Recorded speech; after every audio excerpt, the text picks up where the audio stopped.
বুবুনের অবস্থা কি করছে। ওটা পুরোটা দিও না, কিন্তু ওটা অল্প দেখি।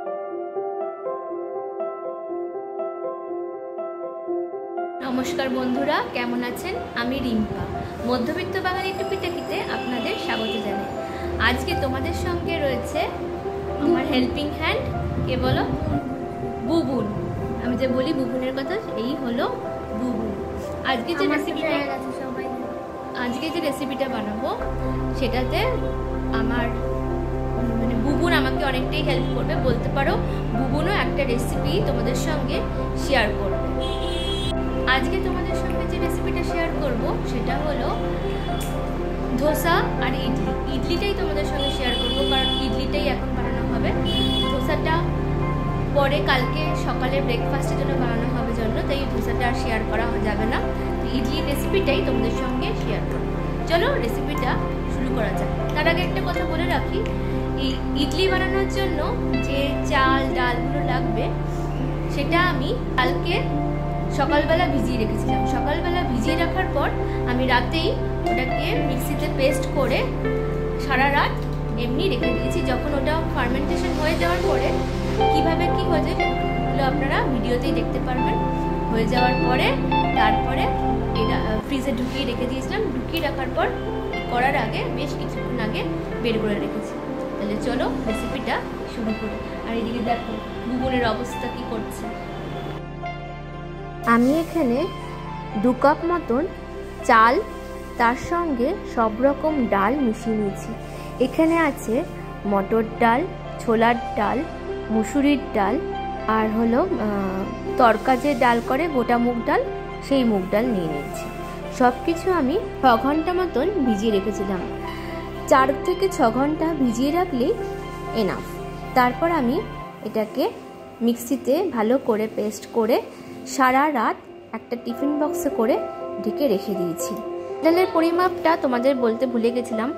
আমি এখানে 2 কাপ মতন চাল নিয়েছি আর ডাল নিয়েছি ওই সেম কাপেরই সব রকম ডাল মিশিয়ে 1 কাপ থেকে একটু বেশি। বাটাটা কিন্তু খুব স্মুথ হতে হবে। ডাল বাটাটা আমি একটা টিফিন বক্সের করে ঢেকে রেখে প্রায় সারা রাত রেখে দিয়েছিলাম। সকালবেলা যখন খুলেছি দেখো কি সুন্দর ফার্মেন্টেশনটা হয়ে গেছে। যখন এরকম হয়ে যাবে বুঝতে হবে যে আমার ব্যাটারটা কিন্তু ইডলি বা ধোসা বানানোর জন্য পুরো রেডি।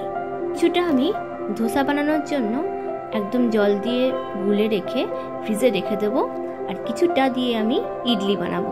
এই ইডলি আর ধোসার সাথে খাওয়ার জন্য যে সাদা চাটনিটা থাকে, সেই চাটনিটা বানানোর জন্য আমি 4 চামচ মতন চীনাবাদাম, তার সঙ্গে 1.5 চামচ ছোলার ডাল ভালো করে ড্রাই রোস্ট করে নিয়েছি। তারপর মিক্সিং বলে আমি রসুন, আদা আর লঙ্কা দিয়ে ভালো করে অল্প অল্প জল দিয়ে একদম স্মুথ পেস্ট বানিয়ে নেব।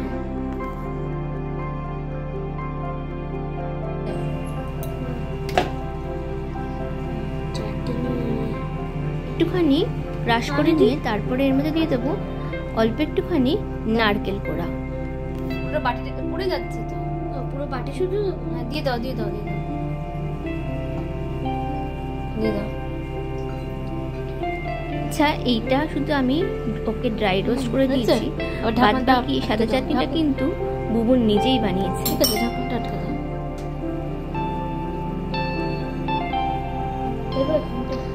হ্যাঁ দিয়ে দাও, আমি করে নিচ্ছি।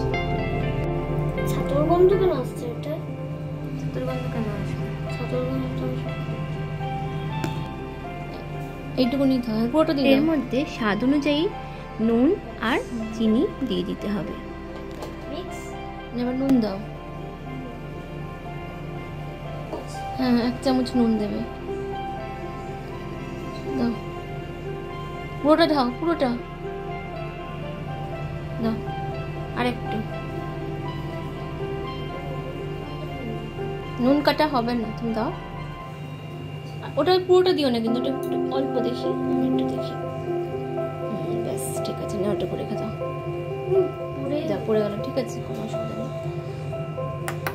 পোকাটা নুনের ভয় পায় না। সাদা চাটনিতে তড়কা লাগানোর জন্য আমি একটা তড়কা প্যানে নিয়ে নিয়েছি সামান্য একটু সাদা তেল, তারপরে তাতে সর্ষে, শুকনো লঙ্কা আর বেশ কিছু কারি পাতা দিয়ে ভেজে নেব।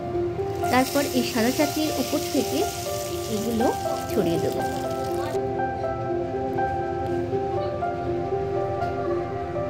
ব্যাস, আমার ধোসা আর ইডলির সাথে খাওয়ার জন্য এই চাটনি রেডি হয়ে গেছে। এই চাটনির রেসিপিটা আমি আগেও তোমাদের সাথে শেয়ার করেছি, আমি ডেসক্রিপশন বক্সে এর লিঙ্কটা তোমাদেরকে দিয়ে দেবো। এবার আমি ভরা ইডলি বানাবো, তার জন্য আলু সেদ্ধ করে নিয়েছি। এবার ইডলির যে মেকার আছে তার মধ্যে থেকে একটুখানি তেল ব্রাশ করে নিয়ে ইডলি ব্যাটারটা দেব।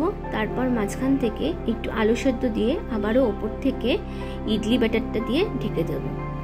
দিয়ে বেশ কিছুক্ষণ আমি স্টিমে রেখে দেবো। অন্যান্য সময় আমি গ্যাসেই বানাই, তবে আজকে ভাবলাম একটু মাইক্রোওয়েভে বানিয়ে দেখি। তার জন্য মাইক্রোওয়েভে এবার আমি ইডলি বানাবো। মাইক্রোওয়েভে মোটামুটি 4 মিনিট মতন রেখে দিলেই ইডলি কিন্তু বেশ সুন্দর তৈরি হয়ে যাবে। দেখো কি সুন্দর ইডলি হয়ে গেছে। এরকম তোমরা বাড়িতে পুরভরা ইডলি বানিয়ে দেখতে পারো, ভীষণ ভালো হয়। দেখো তোমাদের দেখাচ্ছি কতটা সফট হয়েছে, আর ভেতরে আলু সিদ্ধটা দেখো কি সুন্দর হয়েছে, দেখো কতটা সফট হয়েছে। ভিডিওটা তবে এখানেই শেষ করছি। সবাই ভালো থেকো, সুস্থ থেকো। আর হ্যাঁ, এই রেসিপিটা কেমন হয়েছে তার রিভিউ বুবনের মুখ থেকে শুনে নাও। ভালো হয়েছে?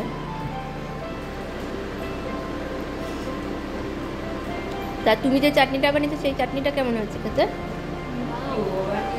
হ্যাঁ, ভাই বানিয়েছে চাটনিটা, ভালো হয়েছে।